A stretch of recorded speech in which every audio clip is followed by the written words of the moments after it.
हाँ, तो last term पे हमने जो बताया था स्ट्रेट लाइन में कॉन्सेप्ट आपको बताया था कि दो लाइनों के बीच के एंगल को कैसे निकालते हैं, दो लाइनें परपेंडिकुलर होती तो कौन सा फार्मूला लगाते हैं, और दो लाइनें पैरेलल होती तो कौन सा फार्मूला लगाते हैं। उसके बाद हमने ये बताया था दो लाइन, एक लाइन का इक्वेशन निकालना है और 2 पॉइंट गिवन। क्या दिए? 2 पॉइंट गिवन। अगर 2 पॉइंट गिवन है और लाइन का इक्वेशन लगाना है तो हमको मालूम था formula, if 2 points are given, तो इक्वेशन ऑफ लाइन निकालने का सबसे आसान तरीका बताया था, उस लाइन से ही, उस दोनों पॉइंटों से कोई इक्वेशन पास हो रही है, x1 y1 और x2 y। तो इक्वेशन ऑफ लाइन निकालने का तरीका बताया था y माइनस y1 बराबर y2 minus y1 upon x2 minus x1 और x माइनस x1। सपोज ये पॉइंट आपके पास होते 2,3 और ये होता 5,6। तो हम क्या करते, ए बी लाइन का इक्वेशन निकालने का सीधा आसान तरीका था, y और x को कुछ नहीं करेंगे, x1 y1 की ये वैल्यूज इसमें हम पुट अप कर देंगे और सीधा इक्वेशन निकालेंगे। ये आपका m है, इस लाइन का m है y2 माइनस y1 अपॉन। अब दूसरी बात, अगर आपसे पूछा जाए इंटरसेप्ट फॉर्म बताओ, क्या बताओ? इक्वेशन ऑफ इंटरसेप्ट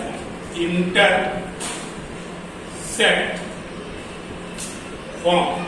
तो ध्यान रखना है आपको, ये लाइन इंटरसेप्ट फॉर्म निकालने के लिए कोई भी लाइन कोऑर्डिनेट एक्सिस को जब इंटरसेप्ट करती है, कोऑर्डिनेट एक्सिस को इंटरसेप्ट करती है, तो इक्वेशन ऑफ लाइन निकालने का सबसे आसान तरीका पहले देखो, अगर लाइन आपकी एक्स एक्सिस और वाई एक्सिस को, ये ओरिजिन है वो मान लिया, और ये लाइन सेगमेंट, ये बोलेंगे लाइन सेगमेंट।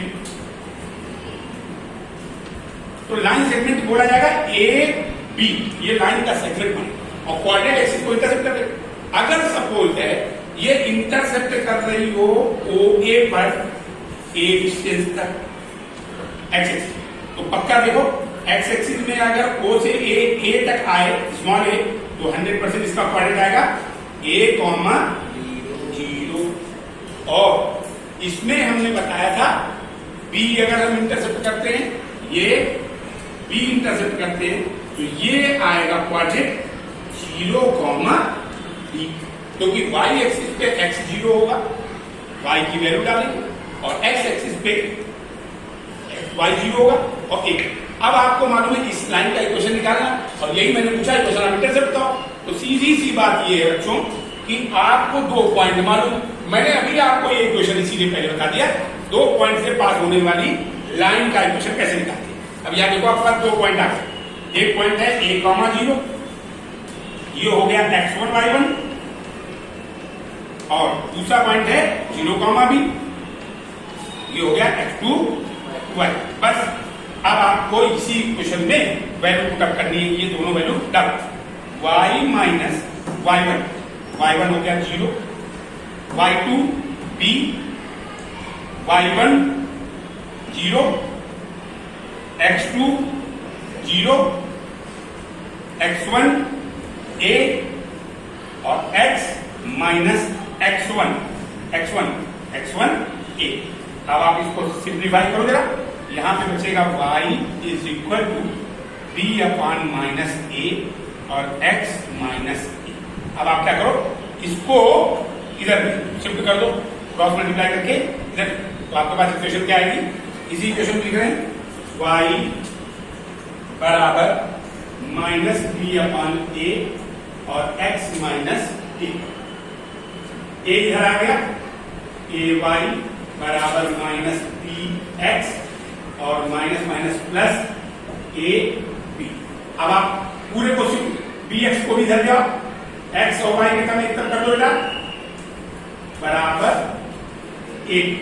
अब ये देखो इंटरसेप्ट इक्वेशन ऐसे भी लिखी जाती है, और आप चाहो तो इधर जनरल इक्वेशन बनाने के लिए ए बी का पूरे में डिवाइड कर, क्या कर दो, ए बी का पूरे में डिवाइड, तो divide by divide divided by A B, क्या आया, B X upon A B plus A Y upon A B is equal to A B upon A. अब यहां पर आप देखो जरा क्या दिख रहा है, ये आपके पास आया b से b cancel, x upon a plus a से a cancel, y upon b, ab से ab कैंसिल 1। यानी यही होता है इंटरसेप्ट फॉर्म ऑफ इक्वेशन।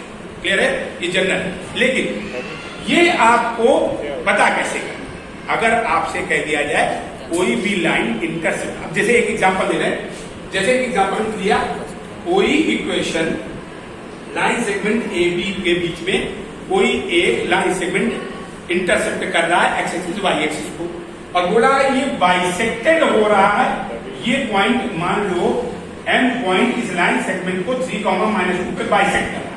तो आपको इस इक्वेशन का, इस लाइन के इक्वेशन को चाहिए, ए बी इक्वेशन क्या लिखता है, तो आपने क्या बना, ये यहां से यहां तक है ए। अब ये भी बता दे रहे हैं, ये क्वेश्चन हम जो एग्जांपल ले रहे हैं, ये एक्सरसाइज 20D का है, 20E का, और क्वेश्चन नंबर है 17,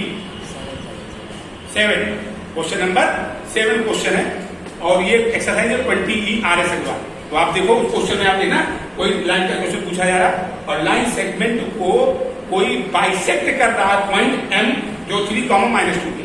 अब आपको इस लाइन का क्वेश्चन निकालना है, तो क्या करेंगे, देखना, हमें मालूम है इंटरसेप्ट लाइन का इक्वेशन, जनरल इक्वेशन ये बताया था मैंने, एक्स अपॉन ए प्लस वाई अपॉन बी बराबर, आपने लिख दिया। अब आप देखो ये ए है और ये बी है, अभी बताया मैंने, तो इसके क्वाड्रेंट क्या आ जाएंगे, a, 0 और ये 0, b आ जाए, और ये मिड पॉइंट है। आप पहले मिड पॉइंट का इक्वेशन, मतलब इसको इस जगह की वैल्यू से a और b कैसे निकालो, इन दोनों का ये मिड पॉइंट निकालने कॉन्सेप्ट में बताया था, x1 प्लस x2 अपॉन 2 बराबर x क्या है, 3 है, x 3 डाल दिया, x1 क्या है, ये x1 y1 और ये x2, यानी दे रहा हूं x1 y1 और x2 y, वैल्यू डाल दिया, x1 a x2 0 अपॉन 2 बराबर 3, यानी a बराबर 6। देखिए a की वैल्यू आ गई, a की वैल्यू आ गई 6। अब जरा इधर, अब b चाहिए हमको, तो अब y का फॉर्मूला लगा दो, y1 प्लस y2, यानी क्या आएगा, y1 प्लस y2 बराबर y क्या है पॉइंट, -2। अब y1 क्या था, y1 है आपका 0 और y2 है b, यानी क्या आ जाएगा, 0 प्लस b अपॉन 2 बराबर -2, यानी b इज इक्वल टू -4। ये मैंने यहां b भी निकाल दिया, ये आ गया -4, ये b यहां से यहां तक माइनस। अब आपको क्या करना, सीधा जनरल इक्वेशन उठाया इंटरसेप्ट की, x upon a plus y upon b is equal to 1 करा, x अपॉन 6, a की वैल्यू 6 प्लस y की वैल्यू -4 बराबर 1। अब आप इसको सिंप्लीफाई कर दो, एलसीएम ले लो, आंसर निकल आए।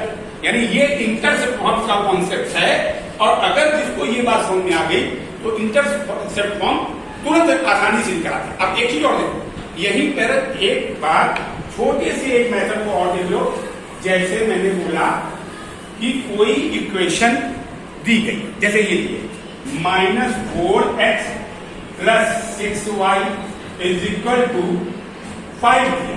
जरा देखो, अच्छा क्वेश्चन मैंने पूछा है कि ये दिया है और पूछा जाए इस लाइन का इंटरसेप्ट बताओ, x एक्सिस पे कितना है, y एक्सिस पे कितना है। तो आपको कुछ नहीं करना है, आप इसको जनरल इक्वेशन में लाने के लिए x upon a plus y upon b is equal to 1 के फॉर्म में लाने के लिए क्या करो, इधर पहले 1 लाने की कोशिश, राइट हैंड साइड।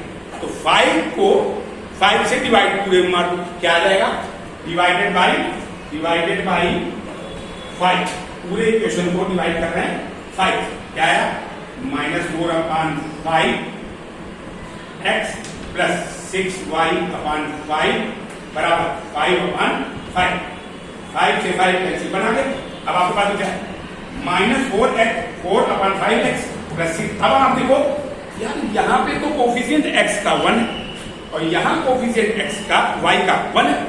यहाँ अपान में ये है, इसको ऐसे ही बनाने के लिए क्या करना होगा, जरा चेक करो, ये 4 को नीचे ले आओ, रेसिप्रोकल कर दो। कैसे करेंगे, x अपान में 5 था, अपान 5 था, ये 4 रेसिप्रोकल के यहाँ ऐसे।